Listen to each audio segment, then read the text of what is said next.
Bab 7366. Setelah pikirannya kosong selama 5 menit, pertanyaan pertama yang muncul di benak Bruce Brown yang muda dan energi adalah siapa di lingkungan ini yang lebih kejam dan jahat daripada dirinya. Dia sekarang berada dalam keadaan kemarahan ekstrim yang sama seperti sebelumnya, tetapi tidak ada Charlie sebagai target kemarahannya, jadi dia harus mencari lawan berikutnya. Tak lama kemudian, sebuah wajah muncul di benaknya. Nama pria itu Liam, orang yang paling ia takuti untuk ditemui di lingkungan ini. Liam 3 tahun lebih tua dari Bruce Brown, tetapi ia memasuki masyarakat jauh lebih awal. Di masa mudanya, ia juga seorang preman jalanan yang malas, sesekali merampok orang yang lewat atau toko swalayan kecil di jalan. Namun dalam 2 atau 3 tahun terakhir, Liam bergabung dengan geng kecil yang terkenal di blok terdekat dan menjadi anggota geng. Struktur geng di Australia sangat mirip dengan di Eropa dan Amerika Serikat. Meskipun struktur organisasi mereka tidak cukup ketat, hierarkinya sangat jelas. Di sebuah kota, geng yang paling kuat harus mengendalikan bisnis yang paling menguntungkan, seperti industri barang selundupan dan perjudian yang paling menguntungkan. Namun, geng terkuat sekalipun tidak dapat mendominasi dunia. Seringkali akan ada beberapa pemain dengan level yang sama yang membagi wilayah dan bersaing satu sama lain. Di daerah-daerah yang geng-geng papan atas enggan memperhatikan, ada juga sejumlah besar geng lainnya, seperti beberapa yang mencari nafkah dalam industri seks, dan yang lainnya yang mencari nafkah dengan pemerasan dan mengumpulkan biaya perlindungan. Lebih jauh lagi, ada geng-geng seperti yang dimiliki Liam. Mereka tidak memiliki industri yang benar-benar sistematis, jadi mereka bersembunyi di berbagai sudut dan memakan sisa-sisa makanan. Misalnya, geng teratas mendistribusikan barang selundupan ke beberapa distributor tingkat menengah, dan para distributor ini mengambil barang selundupan tersebut dan mencampurnya dengan banyak bahan kimia sebelum mengemasnya kembali menjadi versi eceran dari paket kecil berisi puluhan dolar, yang kemudian dijual kepada pengguna tingkat rendah. Versi eceran ini dijual di jalanan oleh geng-geng kecil di bawah. Ambil contoh metamfetamin, narkoba paling umum di Australia. Sasaran kelas atasnya meliputi orang kaya, pekerja kerah putih, selebritas internet, dan pekerja seks komersial di klub malam. Para pelanggan ini memiliki margin keuntungan yang tinggi dan dapat mendorong konsumsi mereka yang lain. Masing-masing dari mereka adalah sapi perah bagi geng tersebut. Pelanggan seperti itu jelas berada di luar jangkauan geng kecil seperti Liam. Jika mereka berani pergi ke hotel dan klub malam kelas atas untuk menjual produk berkualitas rendah, geng-geng kelas atas akan menghancurkan mereka dalam hitungan menit. Inilah konsep wilayah. Wilayah dengan pengguna kelas atas setara dengan tanah subur atau bahkan tambang emas. Pemilik wilayah akan berusaha sekuat tenaga untuk mempertahankan kepentingannya sendiri. Begitu ada yang berani menyentuh kepentingan inti mereka, mereka pasti akan melawan. Karena itu, geng Liam hanya bisa nongkrong di jalanan dan menjual narkoba kepada pecandu narkoba miskin yang hanya bisa mendapat beberapa puluh dolar dengan cara mencuri dan menipu. Namun demikian, margin keuntungannya sangat besar. Sebungkus kecil barang selundupan senilai 100 dolar Australia bisa menghasilkan keuntungan setidaknya 40 dolar Australia. Selama geng kecil mereka bisa menguasai daerah kumuh dan mengawal beberapa ratus pecandu narkoba, mereka bisa meraup keuntungan bersih setidaknya puluhan ribu dolar Australia setiap hari dengan mengandalkan para pecandu narkoba ini. Meskipun Liam hanyalah anggota kecil di tingkat bawah geng, tidak sulit baginya untuk mendapatkan beberapa ratus dolar Australia setiap hari. Di daerah kumuh Melbourne, beberapa ratus dolar Australia sehari sudah merupakan tingkat pendapatan yang sangat baik, karena pendapatan rata-rata di Melbourne adalah sekitar 100 dolar Australia sehari, dan Liam memperoleh beberapa ratus dolar Australia sehari. 360 hari setahun tanpa henti, jadi ia dapat memperoleh sedikitnya 100.000 dolar Australia setahun, yang melebihi sebagian besar pekerja kerah putih di Melbourne. Sebaliknya, Bruce Brown jauh lebih buruk.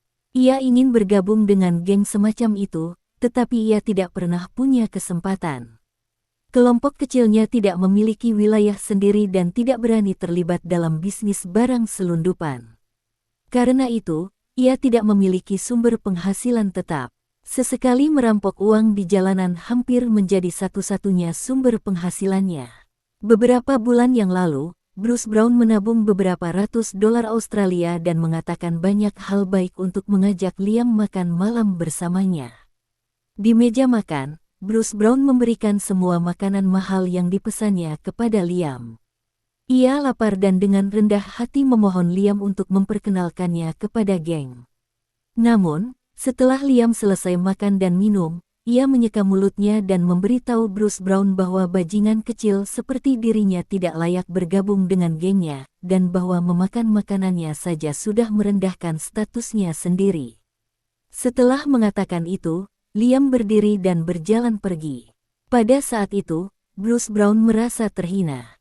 Namun, meskipun begitu, ia tak berani pergi dan membalas dendam pada Liam. Ia hanya bisa menelan kekalahan ini dalam diam. Di saat yang sama, ia berambisi besar dalam hatinya bahwa ia harus melampaui Liam di masa depan dan kemudian menginjaknya. Charlie kini memberinya keberanian yang sebelumnya tidak dimilikinya. Maka, ia menimbang tongkat bisbol di tangannya dan berkata kepada rekan-rekan premannya dengan penuh semangat, "Ayo kita cari Liam dan bunuh dia. Mulai sekarang, aku akan menjadi pendatang baru paling berkuasa di seluruh Melbourne Selatan. Mungkin bosnya akan menghargaiku dan membiarkanku menggantikannya. Dengan begitu, kita akan benar-benar bangkit." Saran psikologis setara dengan cap mental, yang akan membuat orang percaya pada isi saran dan bahkan melupakan atau mengabaikan kenyataan. Bruce Brown awalnya adalah seorang gangster dengan tingkat budaya yang rendah, bahkan kualitasnya pun lebih rendah daripada tingkat budayanya. Pemahamannya tentang dunia sangat dangkal. Selain itu, ia terlalu banyak menonton film gangster, dan ia selalu merasa bahwa mungkin dengan kesempatan istimewa, ia akan dihargai oleh orang-orang penting dan meroket ke langit. Petunjuk psikologis yang diberikan Charlie mendorongnya untuk memunculkan ide pertama untuk mengganti Liam dengan Ruthless. Melihat kelompok itu berbaris menuju blok berikutnya, Charlie meminta Isaac untuk mengemudi dan mengikuti mereka dari kejauhan. Blok berikutnya bahkan lebih kotor dan berantakan daripada blok sebelumnya. Ada juga rumah suntik aman serupa di sini, dan jumlahnya ada 2. Di sekitar rumah suntik dan di bawah jembatan layang di dekatnya, terdapat banyak pecandu narkoba, setidaknya hampir 100 orang. Karena ada jembatan layang yang melintasi lingkungan ini, banyak pecandu narkoba mendirikan tenda tepat di bawah jembatan layang tersebut. Tenda-tenda tersebut berdempetan, setidaknya ada 40 atau 50 tenda. Alasan mengapa begitu banyak orang berkumpul di sini untuk mendirikan tenda adalah karena meskipun tidak dapat menghalangi angin, tenda tersebut dapat menghalangi matahari dan hujan. Bagi para tunawisma, mendirikan tenda di sini adalah pilihan terbaik. Di sekitar para pecandu narkoba ini, selalu ada anak-anak muda yang mondar-mandir di antara kerumunan. Berbeda dengan para pecandu narkoba yang compang camping ini, anak-anak muda ini berpakaian mencolok dan bahkan mengenakan perhiasan emas yang berlebihan. Mereka adalah anggota geng yang khusus menjual barang selundupan kepada para pecandu narkoba. Di antara mereka, seorang pemuda berambut keriting yang berkulit hitam sedang menghisap rokok buatan sendiri dan bergerak di antara sekelompok pecandu narkoba.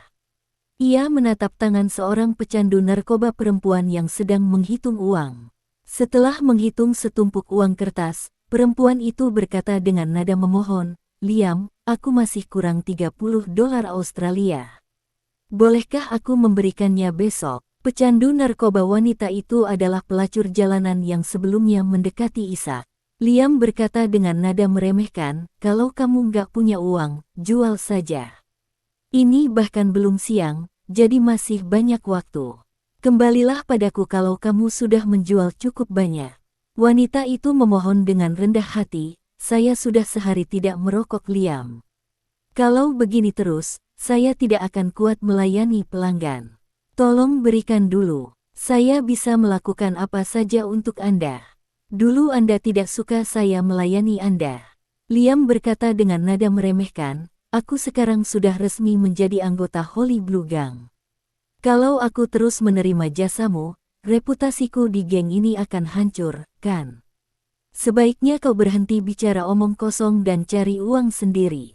Wanita itu tampak putus asa. Ia ingin terus mengemis, tetapi takut membuat pihak lain marah, sehingga ia terjebak dalam dilema. Liam meliriknya, lalu mengangkat alisnya dan berkata, "Yah, jangan bilang aku tidak peduli padamu.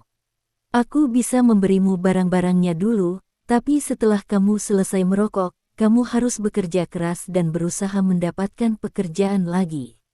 Aku akan datang jam 8 malam ini, dan setelah itu kamu harus membayarku $50 Australia beserta bunganya."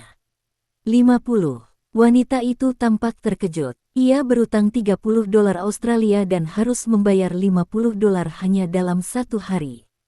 Bunganya hampir 2 kali lipat.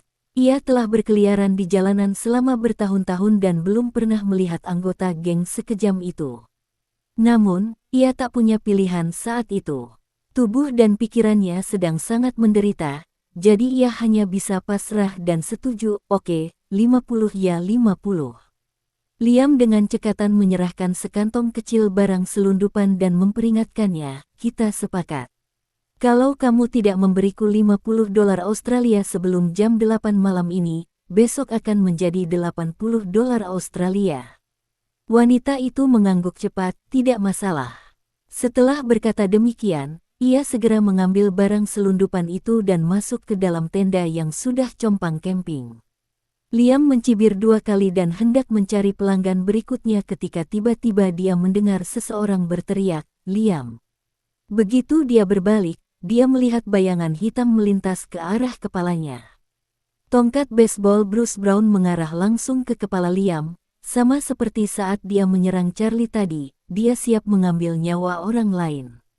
Liam beruntung dan kaya akan pengalaman di dunia bawah.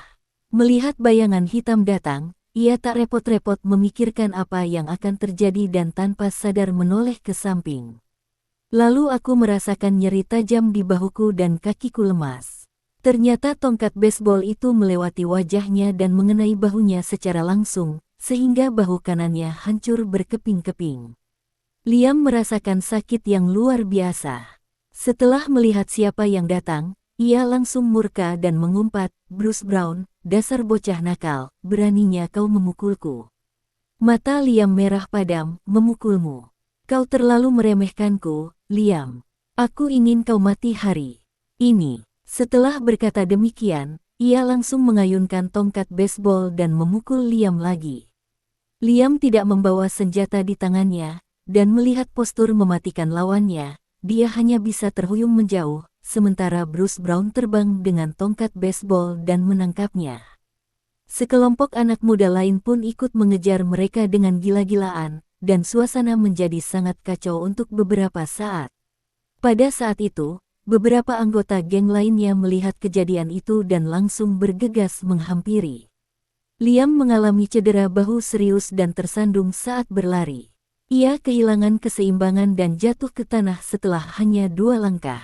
Bruce Brown memanfaatkan kesempatan itu dan menyerbu ke depan, hendak memukul kaki Liam dengan tongkat, ketika seseorang mengarahkan pistol ke arahnya dan berteriak, "Letakkan tongkat baseball." Mata Bruce Brown merah karena marah, dan dia menggertakkan giginya dan berkata, "Tidak seorang pun dapat menghentikanku hari ini." Tepat saat ia selesai berbicara, ia mendengar 2 dentuman keras, dan 2 lubang berdarah muncul di kaki kanannya. Kaki kanannya pun seketika kehilangan kendali dan ia pun jatuh ke tanah.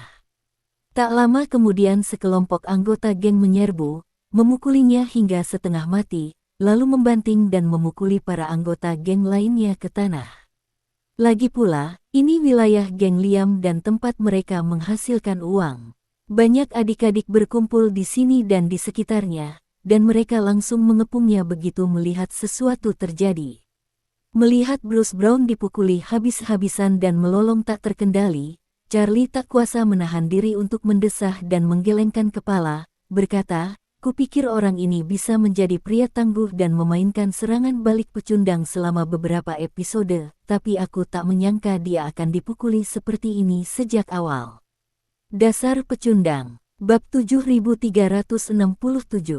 Saat melihat Bruce Brown dirobohkan, Charlie tiba-tiba merasa bosan. Rasanya seperti ia punya hewan peliharaan digital dan berharap hewan itu cepat dewasa, tetapi mati tepat setelah diberi makan untuk pertama kalinya. Ia memperhatikan Bruce Brown dan rombongan anak-anak di bawah umurnya dibawa dengan ambulans sambil mendesah lesu. Ia melambaikan tangan dan berkata, "Aku sudah bilang ke sheriff untuk menegakkan hukum dalam 2 hari. Aku ingin memberinya 2 hari untuk bersenang-senang. Aku tidak menyangka situasinya akan memburuk secepat ini." Orville segera bertanya, "Tuan Wade, apakah bajingan kecil itu sudah mati?" "Tidak juga." Charlie menggelengkan kepalanya. "Arterinya tidak kena. Asal dia tidak dibawa ke klinik hewan, seharusnya dia tidak mati. Tapi kaki kanannya jelas patah. Dia harus pakai kruk setelah sembuh." Orville tersenyum dan berkata, "Tidak apa-apa. Bukankah Pulau Hong Kong punya kakak laki-laki bernama Bo Hao dulu? Mungkin anak ini bisa lebih ribut setelah sembuh." Charlie mengeluh, Lim Hao menjadi lumpuh setelah menjadi kakak tertua. Jika dia lumpuh sejak awal, dia bahkan tidak akan bisa mencapai Pulau Hong Kong, apalagi menjadi kakak tertua. Orville menggaruk kepalanya dan berkata sambil tersenyum, "Benar, anak ini lumpuh tanpa bulu sedikit pun. Dia pasti akan mendapat masalah di masa depan." "Lupakan saja," Charlie berkata dengan nada bosan, "Ayo kita ke hotel dulu. Kita ada urusan penting." Isaac meminta pihak hotel untuk menyiapkan suite 3 kamar tidur. "Kita harus memilah petunjuk dan menemukan cara untuk menemukan kepala pelayan Tang." "Oke." Isaac langsung setuju, menelepon untuk memberikan beberapa instruksi, lalu langsung berkendara ke Hotel Buckingham Palace di Melbourne. Dalam perjalanan, Charlie tidak menerima balasan dari Avella Wilson, jadi dia mengangkat teleponnya dan mengirimnya pesan WeChat lainnya, "Apakah istriku sibuk?" Setelah mengirimnya, dia memegang telepon dengan kedua tangan dan menunggu balasan. Tetapi bahkan setelah Isaac pergi ke hotel, dia masih belum menerima balasan dari Claire. Charlie merasa sedikit gelisah. Claire belum pernah begitu lama tidak membalas pesan sebelumnya. Mungkinkah dia mengalami masalah?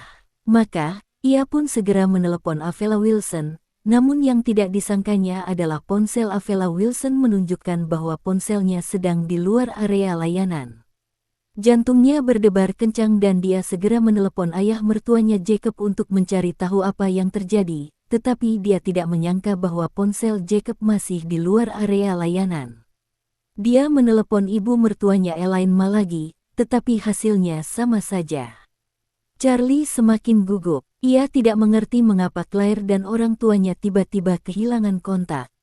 Maka, ia menelepon perusahaan Claire dan menjelaskan identitasnya. Petugas administrasi yang menjawab telepon berkata, "Halo, Tuan Wade, Tuan Wilson tidak masuk kerja hari ini." "Tidak di tempat kerja?" tanya Charlie, "apakah dia menghubungimu?" Staf administrasi berkata, "Kemarin, Bos Wilson menginstruksikan kami untuk menyusun semua materi kerja dan mengirimkannya ke berbagai pihak terkait. Semua orang harus menyelesaikannya sampai akhir bulan, dan setelah itu perusahaan akan resmi dibubarkan." "Bubar?" Ekspresi Charlie membeku, dan ia langsung merasa ada yang tidak beres. Ia segera bertanya, apakah perusahaan mengalami masalah? "Kenapa tiba-tiba bubar?" Administrator berkata, perusahaan tidak mengalami masalah apapun. Hanya saja, Nona Claire mengatakan dia tidak bisa bekerja lagi dan ingin pensiun. Charlie berkata dengan gugup, "Mengapa saya tidak pernah mendengar dia menyebutkan pensiun?" Administrator itu bertanya dengan heran, "Kamu tidak tahu? Tuan Wilson memberitahu kami bahwa Anda tidak ingin dia bekerja keras lagi untuk memulai bisnis." Charlie bertanya, "Apalagi yang dia katakan kepadamu?" "Tidak ada," kata administrator. "Tuan Wilson telah menginstruksikan Departemen Keuangan untuk memberikan kompensasi N+6 kepada semua orang." Semua orang sedang menunggu untuk menerima kompensasi mereka sekarang. Biasanya, ketika perusahaan memecat karyawan, N+1 dianggap sebagai tindakan hati nurani. Tidak banyak perusahaan yang bisa melakukan N+2. Claire memberikan N+6, yang setara dengan membayar setiap karyawan tambahan gaji 5 bulan. Jumlah ini tidak sedikit. Terlihat bahwa ia pasti merasa bersalah terhadap karyawannya, jadi ia memberikan kompensasi yang begitu tinggi. Perusahaannya berjalan dengan baik, dan dia bekerja sangat keras, jadi mengapa dia tiba-tiba berhenti? Dan dia tidak pernah memberitahu saya tentang hal itu, dan sekarang saya bahkan tidak bisa menghubunginya. Charlie tiba-tiba mendapat firasat buruk di hatinya. Dia merasa bahwa Claire tidak mengalami kecelakaan atau bahaya apapun, tetapi telah merencanakan semua ini sejak lama. Ketika memikirkan hal ini, ia panik. Ia ingin sekali pulang untuk melihat apakah Claire ada di rumah. Jika tidak, ia ingin tahu apakah Claire telah membawa barang-barangnya pergi. Namun, ia sekarang berada di Australia. Bahkan jika ia langsung menyewa pesawat kembali, akan memakan waktu setidaknya 10 jam untuk kembali ke Aurus Hill. Jadi, solusi pertama yang terlintas di benaknya adalah meminta bantuan Nanako Ito. Meskipun Nanako menghabiskan sebagian besar waktunya berlatih Taoisme di Hotel Pemandian Air Panas Chem Elises, ayahnya, Takehiko Ito, tinggal di apartemen Thomson One. Ia mungkin sedang berada di sana sekarang. Jika ia pergi ke rumah Takehiko untuk mencari tahu, ia bisa menemukan jawaban atas segalanya secepat mungkin. Meskipun Jemima Liu juga tinggal di Thomson Yipin, mereka sebenarnya tidak terlalu akrab. Lagi pula, Jemima Liu tidak memiliki keterampilan dan mungkin tidak memiliki kemampuan untuk menyelinap ke rumahnya. Nanako berbeda. Ia adalah seorang ahli bela diri dan telah berhasil mencapai pencerahan yang meningkatkan kekuatannya secara signifikan. Ini mudah baginya. Maka, ia langsung ingin menelepon Kai Chaizi, tetapi setelah berpikir sejenak, ia memilih untuk mengirim pesan WeChat. Istrinya tiba-tiba menghilang secara terencana, dan ia bahkan tidak mengetahuinya dari awal hingga akhir. Ia tidak ingin Orvel dan Ishak mengetahui hal ini. Dia kemudian segera mengirim pesan teks kepada Nanako di WeChat, yang bunyinya, "Nanako, apakah kamu di kelas 1 Thomson?" Nanako segera menjawab, "Aku di sini. Odo-san memintaku untuk kembali dan makan malam dengannya." "Ada apa, Charlie Jun? Apa kamu juga di Thomson Yipin?" Charlie menjawab, "Aku di Australia, Nanako. Ada sesuatu yang aku butuh bantuanmu. Tolong rahasiakan ini untukku." Nanako langsung menjawab, "Berikan saja perintahmu, Charlie Jun. Aku tidak akan pernah memberitahu siapapun, bahkan Odo-san." Charlie merasa sedikit lega, dan berkata, "Terima kasih telah menyelinap ke rumahku dan melihat situasi saat ini." Nanako memasang ekspresi gugup dan bertanya, "Charlie Jun, apakah ada yang salah di rumah?" Charlie berkata, "Istri saya, ayah mertua, dan ibu mertua saya hilang. Saya ingin meminta Anda untuk pergi ke rumah mereka dan membantu saya melihat apakah mereka ada di sana. Jika mereka ada, tolong bantu saya melindungi mereka secara diam-diam dan jangan biarkan mereka mengetahuinya. Jika tidak ada, tolong bantu saya melihat apakah ada sesuatu yang mencurigakan di rumah." "Oke, aku akan segera ke sana." Nanako tidak tahu apa yang terjadi di keluarga Wade. Ia mengira musuh-musuh Charlie sedang mengincar keluarganya, jadi ia segera meletakkan sumpitnya dan berkata kepada ayahnya, "Ito Seongyan, Odo-san, nikmati makananmu dulu. Aku mau keluar untuk melakukan sesuatu." Ito Yuhiko menunjuk sashimi di atas meja dan berkata, "Nanako, ini ikan trout sirip biru terbaik tahun ini. Kalau tidak segera dimakan setelah dicairkan, nanti cepat basi." "Tidak apa-apa, ayah." Nanako berdiri dan berkata cepat, "Charlie Jun ingin menemuiku untuk sesuatu, aku harus segera ke sana." Ito Takehiko tiba-tiba menyadari dan berkata cepat, "Karena Tuan Wade ingin bertemu denganmu, maka kamu harus segera pergi."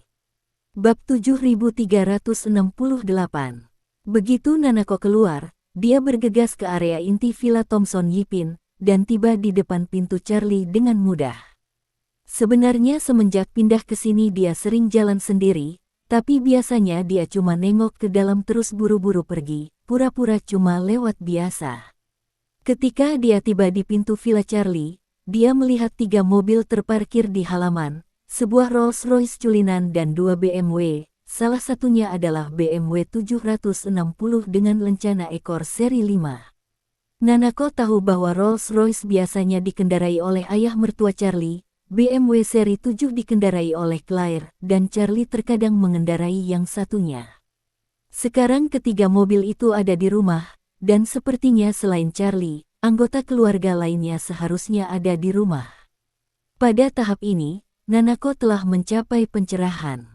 Meskipun energi spiritualnya tidak terlalu kuat, ia sudah dapat merasakan lingkungan sekitar beberapa ratus meter di sekitarnya.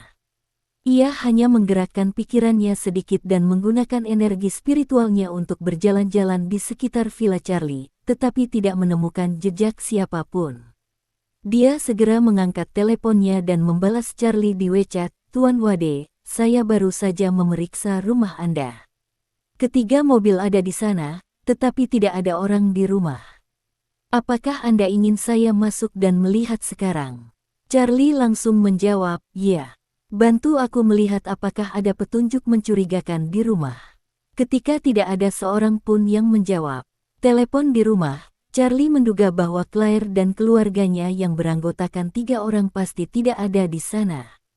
Menurut umpan balik dari administrasi perusahaan, Charlie sebenarnya telah menebak dalam hatinya bahwa Claire pasti tidak mengalami kecelakaan, tetapi telah merencanakannya sebelumnya, dan telah berencana untuk tiba-tiba menghilang dari dunianya. Namun, ia tidak bisa mengerti. Ia tidak bisa mengerti mengapa Claire tiba-tiba meninggalkannya setelah bertahun-tahun bersamanya, padahal hubungan mereka jelas semakin membaik. Lagi pula, Claire baru saja memberikannya hadiah istimewa padanya pada malam ulang tahunnya, jadi mengapa dia tiba-tiba pergi? Jika dia memang sudah ingin pergi sejak lama, mengapa dia memberiku hal yang paling berharga? Bagaimanapun Anda menganalisisnya, tampaknya sangat tidak masuk akal. Jadi, dia membutuhkan Nanako untuk pulang dan mencari tahu apa yang sedang terjadi. Setelah mendapat izin Charlie, Nanako dengan mudah melompat dari dinding samping villa, menyentuh dinding dengan ringan menggunakan jari kakinya, dan kemudian dengan lincah melompat ke dalam rumah. Melihat pintu dan jendela tertutup rapat, dia memutuskan untuk mendobrak kunci pintu utama dengan satu telapak tangan, membuka pintu sedikit, dan segera menyelinap masuk. Setelah memasuki ruangan, Nanako tidak menemukan sesuatu yang aneh. Ruangan itu sangat bersih dan rapi, dan tidak ada tanda-tanda kecelakaan atau kepergian yang terburu-buru. Kemudian ia segera mengambil beberapa foto dan mengirimkannya kepada Charlie. Charlie baru saja tiba di Istana Buckingham di Melbourne. Ketika menerima foto-foto lantai pertama yang dikirim Nanako, ia semakin terkejut. Memang tidak ada yang aneh dengan rumah di foto itu. Bahkan sandal Claire pun tertata rapi. Dia merasa tidak nyaman, jadi dia berkata kepada Isaac dan Orville, "Kalian berdua kembali ke kamar dulu, nanti beritahu aku nomor kamarnya. Aku perlu menelepon di mobil." Isaac segera berkata dengan hormat, "Baiklah, Tuan, saya akan mengirimkan nomor kamarnya nanti." Setelah mengatakan itu, dia mengedipkan mata pada Orville, dan mereka berdua dengan cepat mendorong pintu dan keluar dari mobil. Hanya Charlie yang tersisa di dalam mobil. Ia segera mengirim panggilan video ke Nanako. Nanako segera menjawab panggilan tersebut dan berkata kepada Charlie, "Tuan Wade, saya sudah memeriksa lantai 1 rumah dan tidak menemukan masalah apapun. Apakah Anda ingin saya memeriksa kamera pengawas di luar?" Charlie berkata, "Nanako, naiklah ke kamarku dulu. Aku ingin melihat kondisi barang-barang pribadi istriku." Nanako bertanya kepadanya, "Tuan Wade, apakah pantas bagi saya untuk masuk? Lagi pula, ini kamar tidur Anda dan Nona Claire. Apakah ini akan mengganggu privasi Anda?" Charlie berkata, "Aku tidak perlu khawatir tentang itu sekarang. Masuk saja dan putar kameranya agar aku bisa melihat detail ruangannya. Bagus. Melihat Charlie tidak malu-malu tentang hal itu, Kai Chaizi langsung setuju, dan kemudian di bawah perintah Charlie, dia datang ke kamar tidurnya dan Claire. Begitu memasuki kamar tidur, Charlie langsung menyadari ada yang tidak beres. Dibandingkan dengan area umum yang bersih dan rapi di lantai 1, kamar itu tampak jauh lebih berantakan. Banyak pakaian bertumpuk di tempat tidur, dan semuanya sangat berantakan. Pintu lemari pakaian terbuka lebar. Sebagian besar pakaian hanya digantung di satu sisi gantungan, dan banyak yang jatuh ke rak atau lantai. Jelas pakaian-pakaian itu terjatuh ketika pakaian lain sedang dikemas dengan tergesa-gesa. Nanako juga menyadari sesuatu yang tidak biasa dan bertanya dengan hati-hati, "Tuan Wade, bukankah Nona Claire sudah memberitahu Anda bahwa dia meninggalkan rumah?" Charlie menggelengkan kepalanya dan berkata dengan jujur, "Tidak, saya baru saja menelepon dia dan orang tuanya, tetapi teleponnya tidak bisa dihubungi. Saya sudah menelepon perusahaannya, tetapi orang-orang di perusahaannya mengatakan bahwa dia sudah berhenti bekerja." "Ini," kata Nanako tak percaya, "Charlie, bukankah hubungan kalian sangat baik? Kenapa Nona Claire pergi tanpa pamit?" Charlie berkata dengan kosong, "Aku juga tidak tahu, tapi pasti ada hal lain yang terjadi." Nanako melihat sekeliling ruangan dan tiba-tiba melihat sebuah sertifikat merah dan selembar kertas putih terlipat di meja samping tempat tidur. Ia mengamati dengan saksama dan menemukan bahwa sertifikat merah itu sebenarnya adalah surat nikah. Maka ia bergegas menghampiri, mengarahkan kamera ke surat nikah dan kertas putih terlipat itu, lalu berkata kepada Charlie, "Tuan Wade, lihat, apakah ini sesuatu yang ditinggalkan Nona Claire untuk Anda?" Surat nikah. Pupil mata Charlie langsung mengecil dan detak jantungnya pun meningkat cepat. Semua kejadian sebelumnya telah membuatnya merasa ada yang tidak beres, dan fakta bahwa surat nikah diletakkan di meja samping tempat tidur membuatnya semakin waspada. Dia sudah menduga bahwa kertas putih terlipat itu adalah surat yang ditinggalkan Claire untuknya. Ia meletakkan tangannya di dadanya, memaksa dirinya untuk tenang, lalu berkata kepada Nanako, "Nanako, tolong buka kertas itu. Aku ingin melihat apa isinya." Nanako tidak berkata apa-apa, tetapi mengulurkan tangan rampingnya dan perlahan membuka kertas A4 yang telah dilipat 2 kali. Ketika Charlie melihat isi surat itu melalui layar video, dia tiba-tiba tersambar petir dan terdiam. Lalu, air mataku tak terkendali dan meledak. Surat itu ditulis oleh Claire. Surat itu tidak panjang, tetapi setiap kata ditulis dengan cermat dan jelas. Bunyinya, "Suamiku tersayang, halo. Saat kalian melihat surat ini, aku dan orang tuaku telah meninggalkan Tiongkok untuk selamanya. Maafkan aku karena pergi tanpa pamit. Charlie, saat aku mengetahui seluruh kisah hidupmu, aku tidak menyalahkanmu karena menyembunyikan identitasmu dariku selama bertahun-tahun. Sebaliknya, jauh di lubuk hatiku, aku merasa sangat sedih atas kesabaran dan keluhanmu selama bertahun-tahun. Aku juga sangat tersentuh oleh bantuan dan perhatian yang telah kau berikan kepadaku dan keluargaku melalui berbagai cara dan saluran selama bertahun-tahun. Selama bertahun-tahun aku belum memenuhi peran dan kewajibanku sebagai seorang istri, dan aku berutang banyak padamu. Orang tuaku punya banyak kekurangan dan kurang perhatian dalam menangani berbagai hal. Aku sungguh minta maaf karena mereka telah merepotkanmu selama bertahun-tahun, terutama ibuku. Dia memperlakukanmu dengan buruk, tetapi kau memaafkannya berkali-kali, dan bahkan menyelamatkannya dari bahaya. Selama bertahun-tahun, kau selalu diminta untuk membantu kami dan membereskan segala macam kekacauan untuk kami. Aku merasa sangat malu. Aku tahu kamu belum bisa membalaskan dendam orang tuamu, dan aku juga tahu jika keluarga kita tetap tinggal bersamamu, itu hanya akan menghambatmu. Jadi, setelah pertimbangan matang, aku memutuskan untuk membawa mereka berdua pergi dan tidak lagi menjadi beban bagimu. Aku harap tanpa campur tangan dan kekhawatiran kami, kamu bisa fokus pada pekerjaanmu, segera membalas dendam, dan kembali menjalani hidupmu seperti biasa." Kamu dan aku masing-masing punya surat nikah, tapi karena identitasmu, surat nikah ini secara tegas tidak sah secara hukum, jadi hubungan konyol kita sebagai suami istri ini hanyalah mimpi dari awal sampai akhir. Kini mimpi itu telah usai dan gelembung itu telah pecah. Mulai sekarang, kita bukan lagi suami istri. Mari kita masing-masing menyimpan salinan akta nikah sebagai kenang-kenangan. Orang tuaku dan aku telah dirawat olehmu selama bertahun-tahun. Tidaklah adil bagi kami untuk pergi begitu saja. Tapi aku tahu dalam hatiku, jika tidak, akan sulit bagi kami untuk mendapatkan hasil yang bersih dan rapi. Jadi, aku mohon sekali lagi, maafkan aku, dan aku juga mohon agar kau tidak mencoba mencariku. Mulai sekarang, kita akan tinggal di tempat yang berbeda dan hidup bahagia. Claire. Petik 2.